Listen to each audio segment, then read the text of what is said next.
Episode 17. The year 1994 marked a turning point in my young life, a year that would forever be etched in my memory as the moment when everything began to change. I was only 23 years old when I stood in that ceremony hall, my hand raised, my heart pounding against my ribcage like a drum. The words of the oath echoed through the room, and when I spoke them, I felt something shift inside me. I was becoming a Canadian citizen. After all the struggles, all the uncertainties, all the nights wondering if I would ever truly belong anywhere, I was finally home. The pride I felt that day was overwhelming.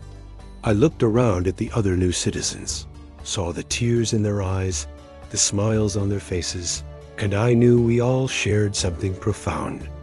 We had all fought our own battles to get here, had all left something behind to build something new. Canada wasn't just a country to me. It was a promise, a sanctuary, a place where I could finally plant roots and watch them grow. But the universe, it seemed, had more in store for me than I could have imagined. Just weeks after my citizenship ceremony, I received a phone call that would send my career in a direction I had only dreamed about. Hayward Video Production Studios in Los Angeles wanted me. They were organizing a joint concert featuring some of the most renowned names in Persian and Afghan music, and they wanted me to be part of it. I remember holding the phone in my hand, my fingers trembling slightly as the producer explained the details. I would be performing alongside Layla Forouhar, a legendary Iranian singer whose voice had captivated audiences for decades. The lineup also included Rishad Zahir, son of the great Ahmad Zahir, and Kader Ashpari. These were artists I had admired from afar, voices I had listened to on crackling radio broadcasts back in Afghanistan, melodies that had carried me through the darkest times. "Are you there?" the producer asked, and I realized I had been silent for too long, lost in the magnitude of what was being offered to me. "Yes," I managed to say. "Yes, I'm here." I would be honored. Los Angeles was a revelation. The palm trees swaying against the impossibly blue sky, the endless sprawl of the city, the energy that seemed to pulse through every street corner. The night of the concert, I stood backstage, listening to the murmur of the crowd filling the auditorium. My hands were sweating. I had performed before, many times, but never on a stage like this, never alongside artists of this caliber. When my turn came, I walked into the spotlight and let the music take over. The familiar melodies flowed through me, and I forgot my nervousness, forgot everything except the connection between my voice and the hundreds of faces looking up at me from the darkness. The applause that followed was thunderous, and I felt, for the first time, that I was truly an artist, not just someone singing to survive, but someone who could move people's hearts. During that trip to California, I had the privilege of meeting Fahim Fazli in Laguna Beach. He was already making waves as an Afghan actor in Hollywood, breaking barriers and representing our culture in ways that seemed impossible just years before. We sat on the beach, watching the waves crash against the shore, and talked about dreams, about the responsibility of being voices for our people in this new world. His words stayed with me long after I returned to Vancouver. Back home, life had found its rhythm. My friend Khaled and I had been organizing shows for local television stations and for the Afghan and Iranian communities in Vancouver. We worked tirelessly, driven by a shared vision of creating spaces where our people could gather, celebrate our culture, and feel less alone in this foreign land. That same year, we organized another successful show in Toronto with Layla Forouhar. I remember standing in that Toronto venue, watching the crowd sing along to every word, and thinking that we were building something important, something lasting. But then came 1995, and with it, a storm I wasn't prepared for. The phone call from my mother came on an ordinary morning. I was in my apartment, reviewing some music arrangements, when the phone rang. The moment I heard her voice, I knew something was wrong. There was a tremor in it, a brokenness I had never heard before. "They refused us again," she said simply. I felt the room tilt. What? How is that possible? My mother, my two brothers, they had been waiting for years to join me in Canada. After their first refusal at the Canadian embassy in Moscow, they had tried again, this time in Kyiv, Ukraine. I had filled out every form perfectly, had provided every document they requested, and followed every procedure to the letter. The family reunification program was supposed to bring us back together. It was supposed to be our chance.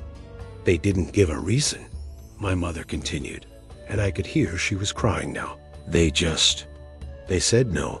I sat down heavily, my mind racing.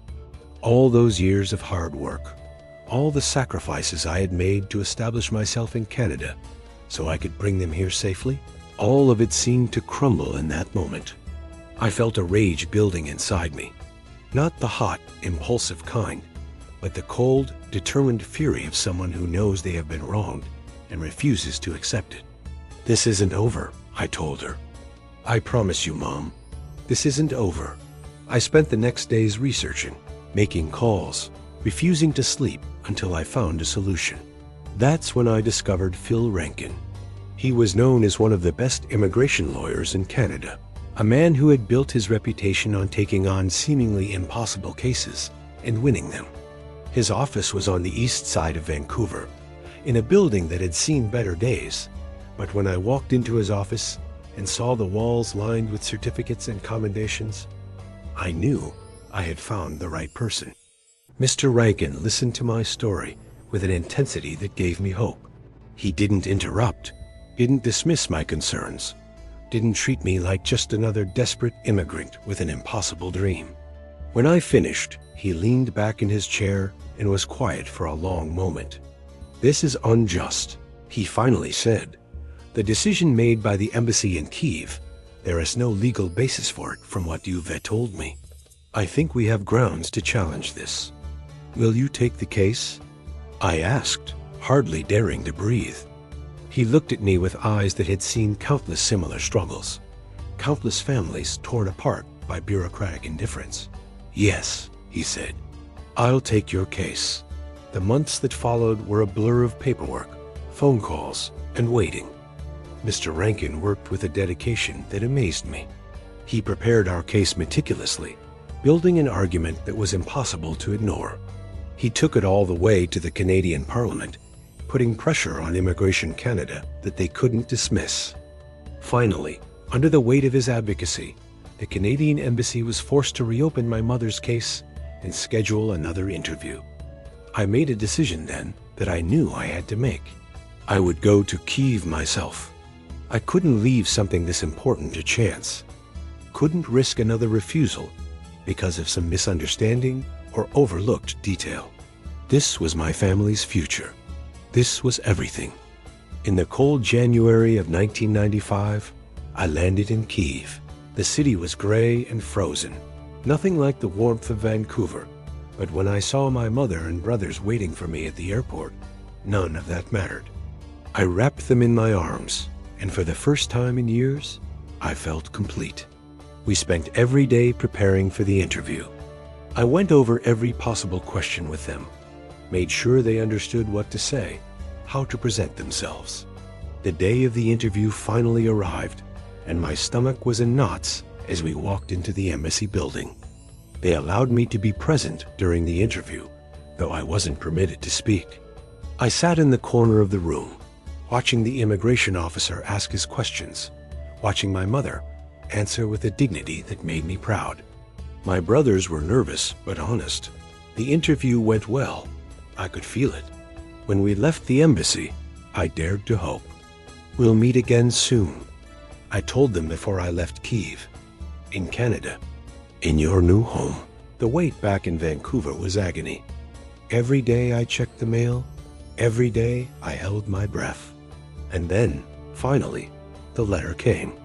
My mother called me, and this time her voice was different. She was crying again, but these were different tears. They accepted us, she said through her sobs. We're coming to Canada. I started crying too, right there in my apartment, tears of happiness streaming down my face. Years of fighting, of refusing to give up, of believing that justice would prevail. It had all been worth it. February 6, 1995, was the happiest day of my life. I stood at Vancouver International Airport, watching passengers stream through the arrival gates, and then I saw them. My mother, my two brothers, Bahram and Fawad, walking toward me with their small suitcases and enormous smiles. Linda was with me, and together we showed them their new world.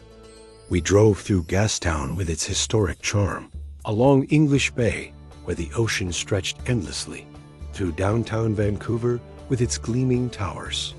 I watched their faces as they took it all in, saw the wonder in their eyes, and felt my heart might burst.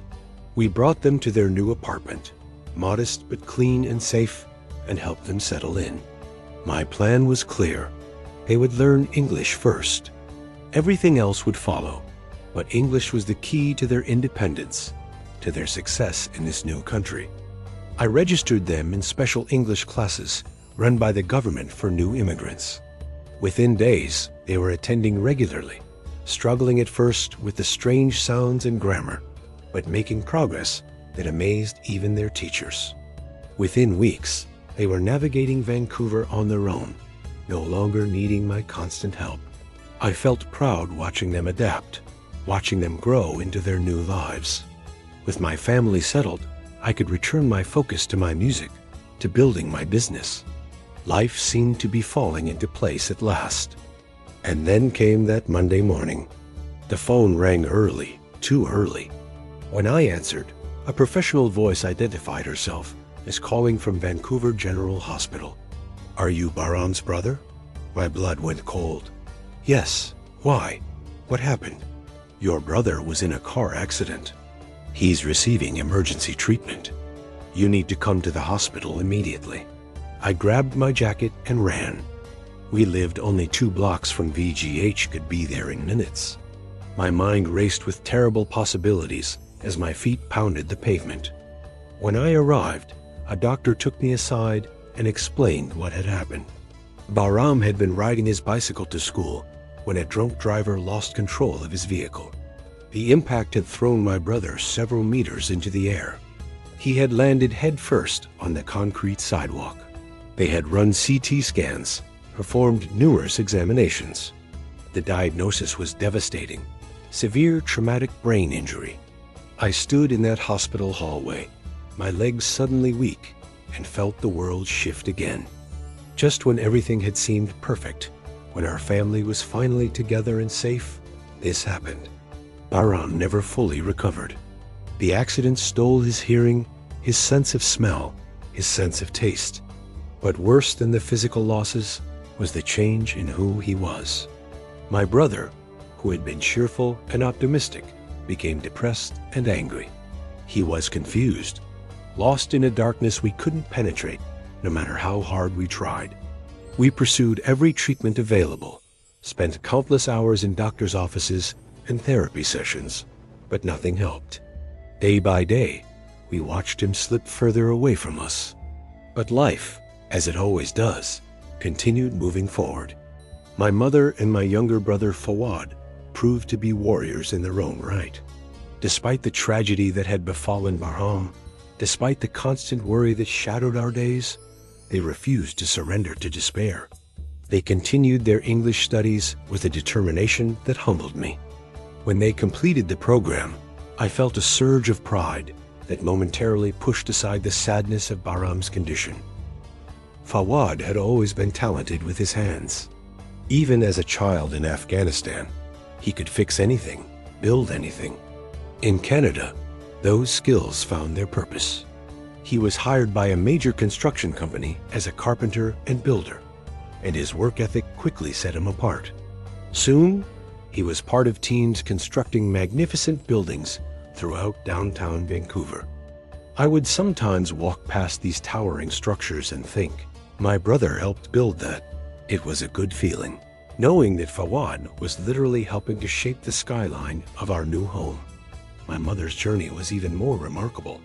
The school where she studied recognized her dedication and awarded her a scholarship to Vancouver Community College. where she trained to become a toddler teacher. Mario Mead, who had once been a celebrated cinema and radio actress in Afghanistan, was reinventing herself in this new world. I attended her graduation, watching her receive her diploma, and my throat tightened with emotion. She had lost so much: her country, her career, her comfortable life, and yet here she was, beginning again at an age when many people would have simply given up. After completing her studies, my mother worked at several daycares to gain experience. She observed, learned, absorbed every detail of how to run a successful child care center. And then, with characteristic boldness, she opened her own daycare in Vancouver.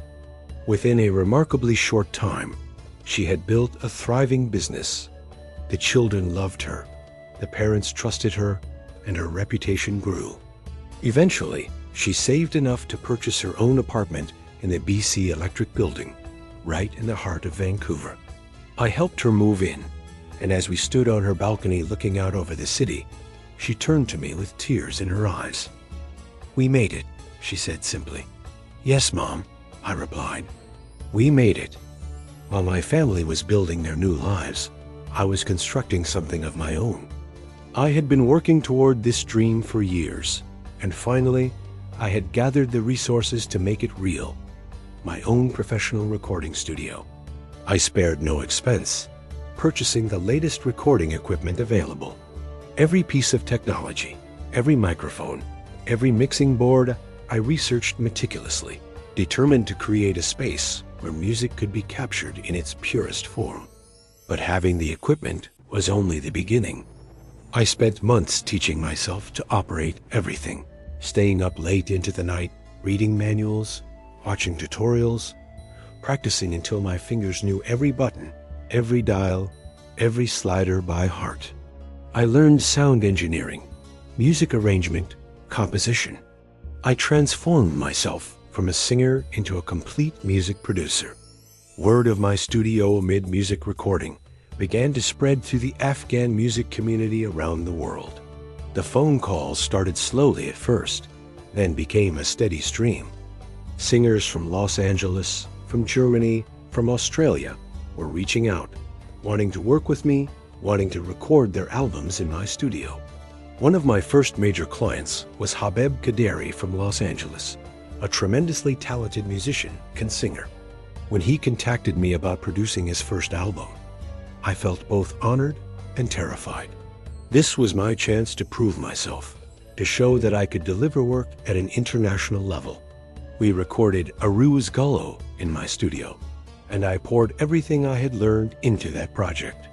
I arranged his music, crafted the sounds, and composed 2 songs specifically for his album, Dulbarum Raft and Shasham Hoyeda Dedam. Working with Habib was a masterclass in professionalism and artistry. He knew exactly what he wanted, but was also open to collaboration, to exploring new ideas. The chemistry between us was immediate. When Aruz Gullo was released, the response was overwhelming. The album became a success, and suddenly, my phone wouldn't stop ringing. Afghan and Iranian singers from Canada, the United States, and Europe were all wanting to work with me. My little studio in Vancouver had become a destination. The years passed like wind, each one bringing new projects, new collaborations, new friendships. But it was my work with Nasrat Parsa that would leave the deepest mark on my soul. Nasrat was living in Frankfurt, Germany, when we first connected. He was a gifted singer with a voice that carried both power and vulnerability, and from our very first phone conversation, I knew we would create something special together. Despite the distance between us, we communicated daily, planning his music, discussing arrangements, debating every detail until it was perfect.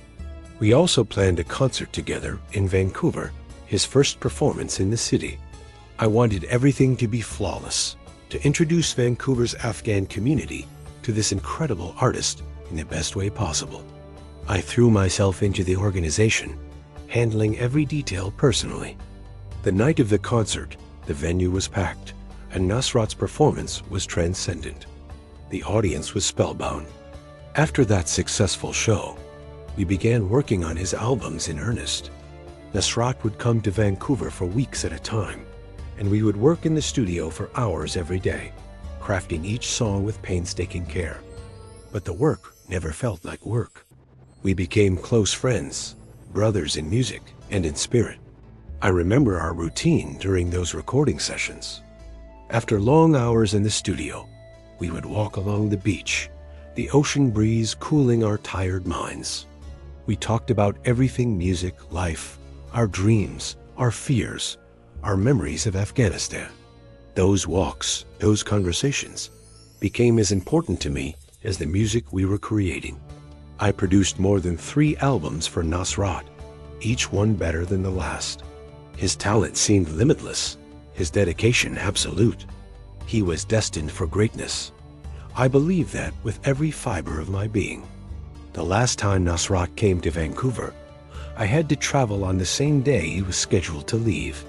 It was terrible timing, but I had commitments I couldn't cancel. I said goodbye to him at my studio, promising to see him again soon. I was returning to Vancouver, somewhere over the Pacific Ocean, when my phone buzzed with a message. It was from Tariq, Nasrat's cousin who lived in Vancouver. The message was brief, almost incomprehensible in its horror. Nasrat had been attacked. He was injured. He was at Vancouver General Hospital. The moment my plane landed, I ran. I didn't wait for my luggage, didn't care about anything except getting to the hospital. I lived just 2 blocks from VGH, the same hospital where my brother Bahram had been taken years before. The familiarity of the route made everything feel surreal, like I was trapped in a nightmare that kept repeating. I was the first person to reach his room. The nurse let me enter, but warned me with her eyes that something was very wrong. I pushed open the door and saw Nasrat lying on the bed, completely still. Bandages covered his head. The room was filled with the sterile smell of antiseptic and the rhythmic beeping of machines. "Nasrat," I said, approaching the bed. "It's me. Can you hear me?" Nothing. No response. No flicker of recognition. I took his hand in mine, and my stomach dropped. His hand was cold, unnaturally cold. I squeezed it gently, hoping for some reaction, some sign that he knew I was there. "Nasrat, please," I said, louder this time. "Wake up. Talk to me." But there was only silence, broken only by the mechanical breathing of the ventilator. I touched his feet. They were cold too. Panic rose in my chest. This wasn't right. This wasn't just an injury. This was something terrible. I rushed out of the room and found a nurse. "What's happening to him? What's his condition?" The nurse's face told me everything before her words did. "I'm sorry," she said quietly. "His injuries are very severe. We're doing everything we can." But she didn't finish the sentence. She didn't need to. I went back to his room and sat beside his bed, holding his cold hand, watching the machine breathe for him. More people began arriving: his brother Najib Parsa, other family members, friends, colleagues. The room filled with quiet weeping and whispered prayers. That was the last time I saw Nasrat Parsa alive. God bless his soul. His death shook me in ways I couldn't fully process. We had been in the middle of creating something beautiful, and suddenly, violently, it was cut short. The music we had planned together would never be made. The conversations we would have had would never happen. His future, which had seemed so bright, was extinguished. In the weeks that followed, I found myself returning to our recordings, listening to his voice preserved in those tracks we had made together. There was some comfort in knowing that his artistry would live on, that future generations would hear the beauty he had created. But mostly, there was just grief. Life, however, demands that we keep moving forward, even when we don't want to. And it was this momentum that eventually led me on a journey that would shape me in entirely different ways. Years before the Communist Revolution, Kabul had been a modern, beautiful city, a hub of education and culture in the region. Our universities and colleges attracted students from around the world: Iran, Kuwait, Palestine, and beyond. My older sister's husband was one of those students, a Palestinian who had come to study at Kabul Medical University. After his graduation, they had moved to Gaza with my nephews. After my mother and brothers settled safely in Vancouver, my sister desperately wanted to reunite with us. She was exhausted from the endless conflict between Israel and Palestine, tired of raising her children in a war zone. She wanted to visit Canada, to spend a few months in peace, to let her youngest son, only 4 years old, experience life without the constant threat of violence. I decided to help her get a visitor's visa, but I knew the bureaucratic process could take months or even years. The fastest route, I determined, would be for me to travel to Palestine and then visit the Canadian Embassy in Israel to request the visa in person. Coincidentally, I had recently recorded a voiceover for an Air Canada television commercial, and in return, they had given me a first-class ticket to any destination in the world. It seemed like fate. I would use that ticket to visit my sister in Gaza. I knew the journey would be challenging, but I had no idea it would become one of the most horrible experiences of my life.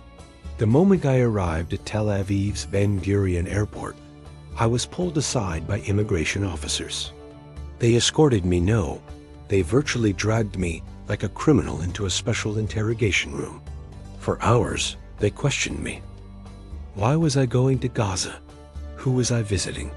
What were my intentions? The questions came rapid-fire, accusatory, designed to make me feel guilty of something I hadn't done.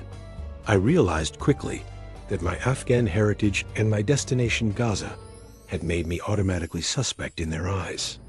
It didn't matter that I was a Canadian citizen. Didn't matter that I had committed no crime.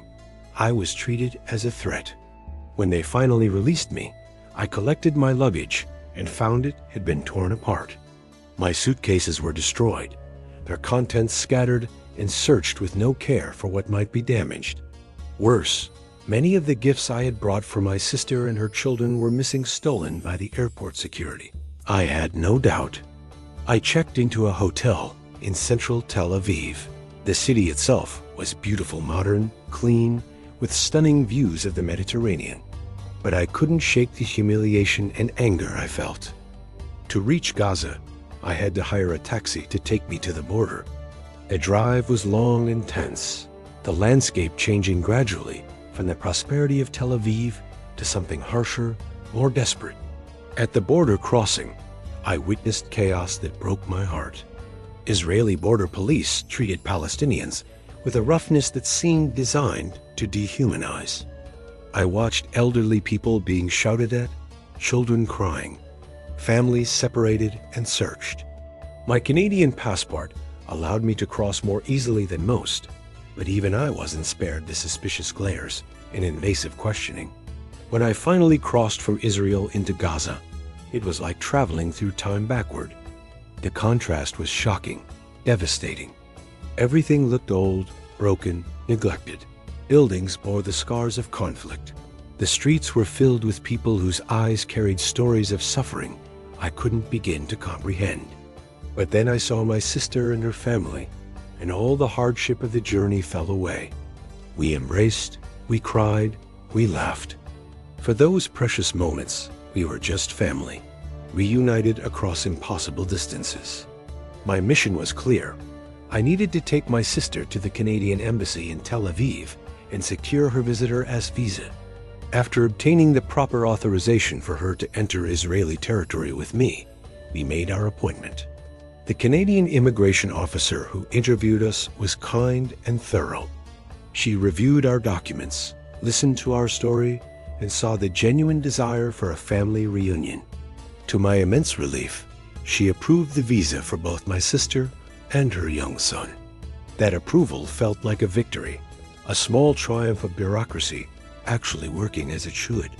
My sister would need to wait for the paperwork to be processed, and I would need to return to Canada, but we had succeeded. She would soon see Vancouver, would soon be safe, if only temporarily, from the conflict that had defined her life for so long. But my ordeal in this troubled land wasn't over yet. When I went to the airport to fly back to Canada, I discovered that my first-class seat, the one I had been promised, had earned through my work, had been given to someone else. The airline claimed it was a mistake, offered me an economy seat instead. I had no choice but to accept it. They seated me next to an Israeli family. I smiled politely, said hello, tried to be a good neighbor for the long flight ahead. The response I received froze the smile on my face. The family looked at me with pure disgust. They demanded I be moved, refused to sit next to me. The flight attendants tried to calm the situation, but the family was adamant.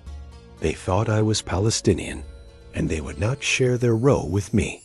I sat there, humiliated beyond words, as other passengers stared. The flight attendants argued with the family, but nothing changed their minds.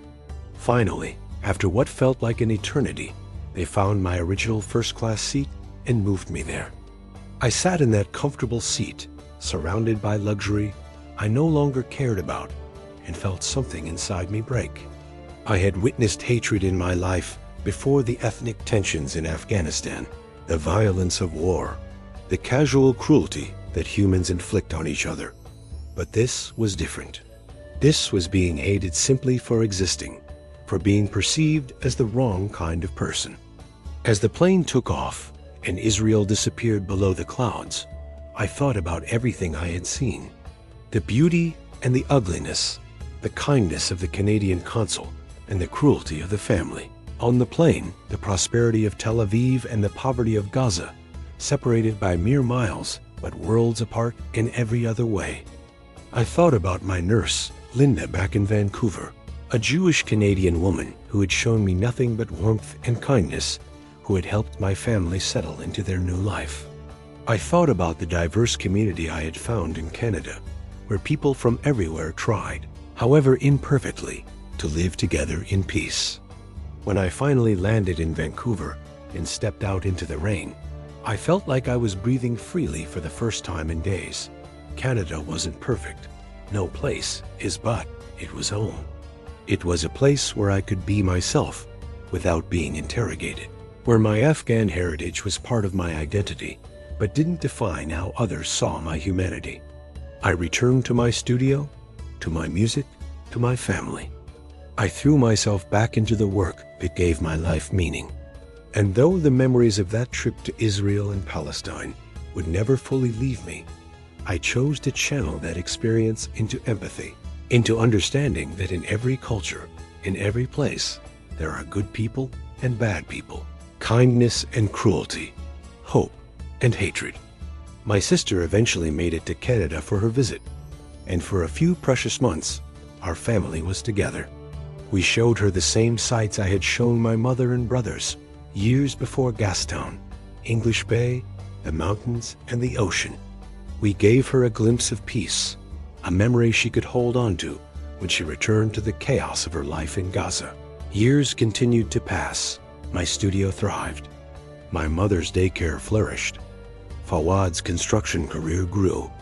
Only Bahram remained locked in the prison of his injury, a constant reminder of how fragile our happiness really was. But we endured. We built, we created, we survived. And in the end, perhaps that's all any of us can do. Keep building, keep creating, keep surviving, until the day when survival becomes living, and living becomes something that feels, finally, like home.